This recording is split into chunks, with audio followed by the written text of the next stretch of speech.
நான் உங்களிடம் சொல்ல வேண்டியவை இன்னும் பல உள்ளன, ஆனால் அவற்றை இப்போது உங்களால் தாங்க இயலாது.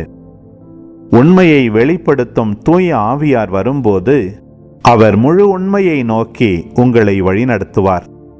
அவர் தாமாக எதையும் பேச மாட்டார், தாம் கேட்பதையே பேசுவார். வரப்போகிறவற்றை உங்களுக்கு அறிவிப்பார். அவர் என்னிடமிருந்து கேட்டு உங்களுக்கு அறிவிப்பார். இவ்வாறு அவர் என்னை மாட்சிப்படுத்துவார். தந்தையுடையவை யாவும் என்னுடையவையே, எனவேதான் அவர் என்னிடமிருந்து பெற்று உங்களுக்கு அறிவிப்பார் என்றேன்.